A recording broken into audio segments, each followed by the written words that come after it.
welcome to Almira's informative channel. Today our topic of discussion is it possible to do PhD after BS or not? जी बच्चे, क्या वाकई ही BS के बाद आप PhD कर सकते हो कि नहीं कर सकते? My answer is yes. AGC की पॉलिसी जो कि 12 पेजेस की पॉलिसी 1 जनवरी 2021 में आई, उसके मुताबिक आप वाकई ही BS के बाद इजीली PhD कर सकते हैं।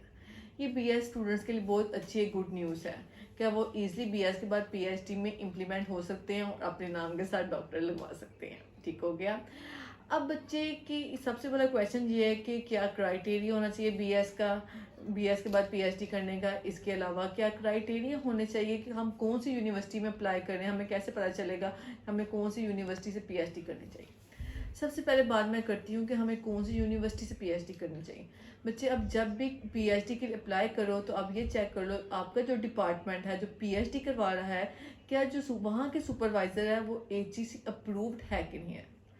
AGC अप्रूव्ड अगर आपके सुपरवाइज़र नहीं होंगे बच्चे तो आपको लास्ट में बहुत प्रॉब्लम होगी। AGC आपका थीसिस सबमिट नहीं करेगी, ना ही आपको PhD की डिग्री मिलेगी। ठीक हो गया। अब दूसरी बात ये आ गई कि PhD का क्या क्राइटेरिया है अकॉर्डिंग टू न्यू पॉलिसी।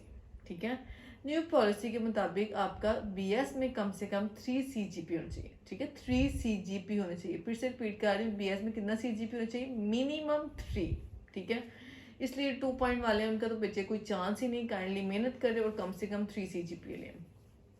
ठीक है, उसके बाद बच्चे के आपका 3 CGP हो गया। उसके बाद आपके कुछ टेस्ट होंगे।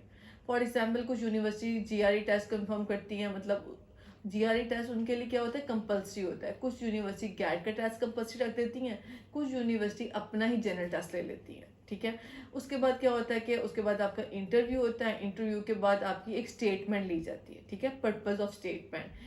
ठीक है, उस स्टेटमेंट में आप बताते हो कि आप PhD क्यों करना चाहते हो, आप किस टॉपिक पे PhD करना चाहते हो, आपका कह लें कि इस PhD करने का मकसद क्या है, पर्पस क्या है, that is the purpose of the statement. ठीक है, आप लोग ये देते हो।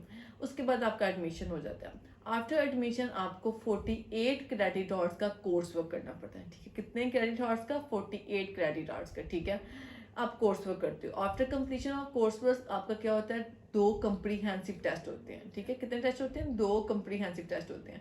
उन 2 कम्प्रीहेंसिव टेस्ट में बहुत सारी यूनिवर्सिटीज़ कहती है अब अपने मर्जी कोई भी 4 सब्जेक्ट चूज कर लें।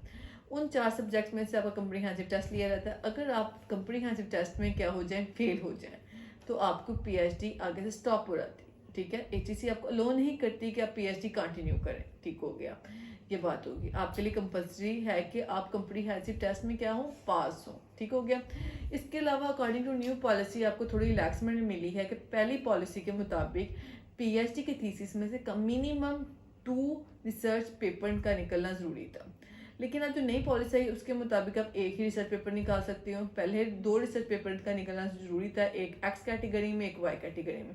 अब आप जो नई पॉलिसी है उसके मुताबिक आप एक रिसर्च आर्टिकल निकाल सकते हो X कैटेगरी में। अब ये X और Y क्या है ये फिर हम न्यू वीडियोस में बताएंगे। ठीक है, कि X कैटेगरी क्या होती है, जनरल की Y कैटेगरी क्या होती है।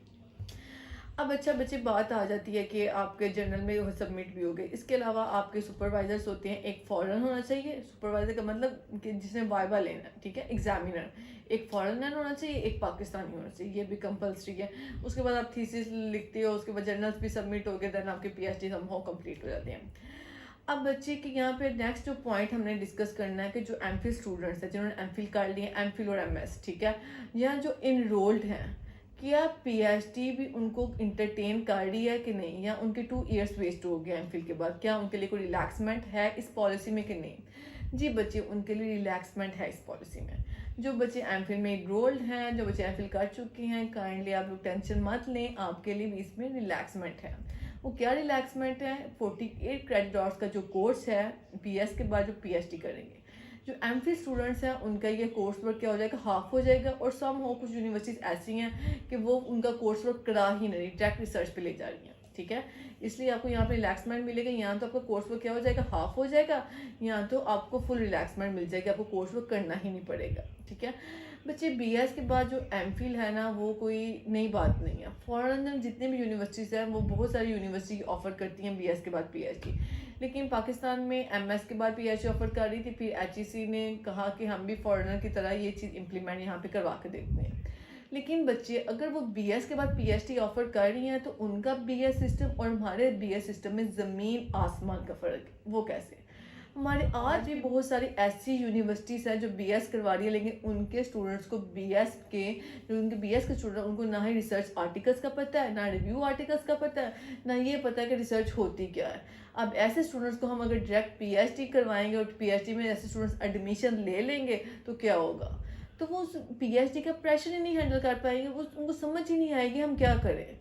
तो इसलिए काइंडली बच्चे, अगर आप वाकई बीएस के बाद पीएचडी करना चाहते हैं तो अपने सुपरवाइजर्स को, जिस इंस्टीट्यूट में आप पढ़ रहे हैं, उनको कहें कि आपको बताएं कि रिसर्च आर्टिकल क्या है, रिव्यू आर्टिकल क्या है, या रिसर्च होती क्या है।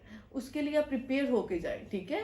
हमने क्या करना है, हमने बीएस के बाद पीएचडी स्टार्ट की है, बाहर को कंट्रीज को देख के तो हमने उनके लेवल को टच करना है। तो हमने भी अपना बीएस का सिस्टम उनके मुताबिक लेके चलना है, तो हमने भी उनके मुताबिक तैयारी करनी है ताकि पीएचडी में प्रॉब्लम ना हो।